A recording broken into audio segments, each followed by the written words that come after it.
We didn't remember the exact moment the world turned against us. Only the feeling remained, cold, heavy, final. One day, we were part of something. The next, we were nothing, banished, mocked, forgotten. They said we were dangerous, unworthy, a mistake that needed to be removed from their perfect order.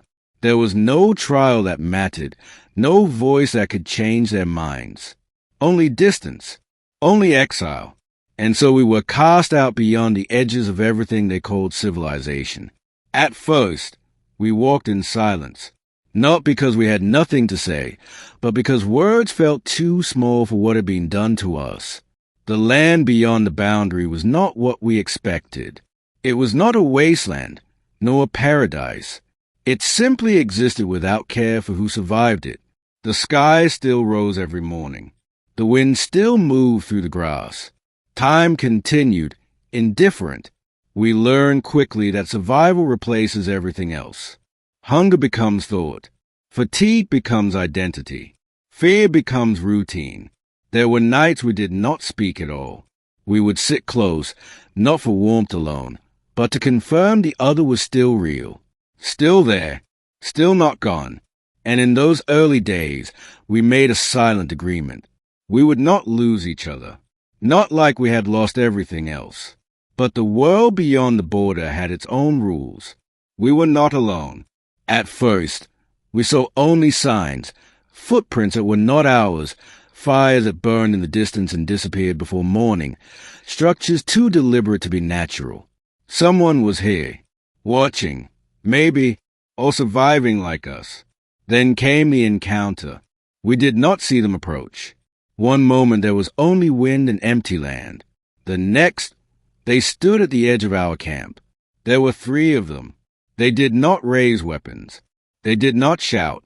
They simply observed us with a kind of calm we had forgotten existed. We should have been afraid.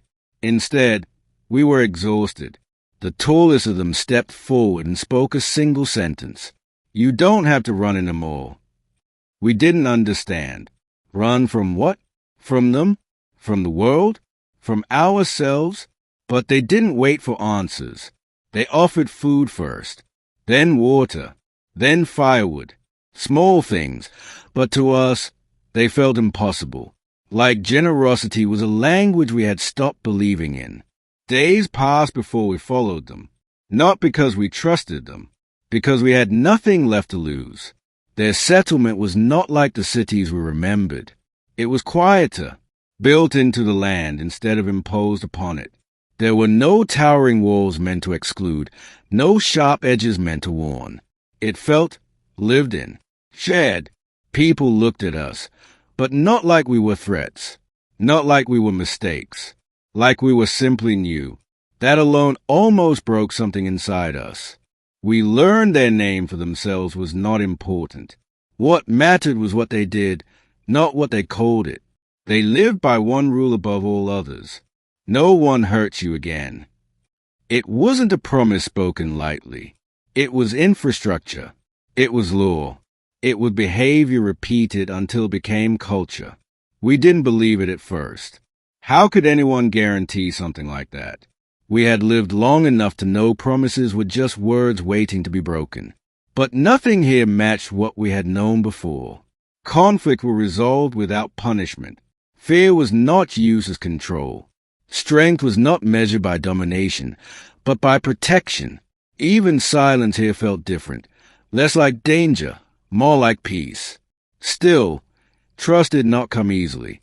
At night, we would wake expecting pursuit, expecting punishment, expecting the return of the world that had cast us out. But morning always came the same way. Calm, unthreatening, real. Slowly, the tension inside us began to shift. Not disappear. Shift. One day, I asked one of them why they helped us. They looked at me for a long time before answering.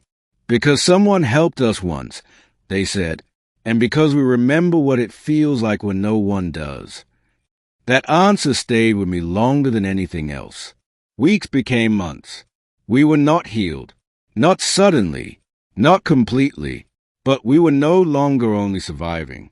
We were learning again how to build without fear, how to speak without expecting consequence, how to exist without preparing for collapse. The hardest part was not learning how to live in their world. It was unlearning ours. There were moments I still felt the old world inside me, the instinct to hide, to assume harm, to expect betrayal before kindness could fully arrive. But each time, nothing came. No punishment, no deception, no pain waiting behind the next moment. Just people, just life, and the promise that held everything together. No one hurt you again. Eventually, we stopped asking whether it was real. We started asking something else instead. What kind of people build a world where that promise can be kept? The answer, we realized, was not simple. They were not perfect. They were not immune to conflict or grief or loss. But they had built systems around care instead of control, around repair instead of revenge, around protection instead of dominance.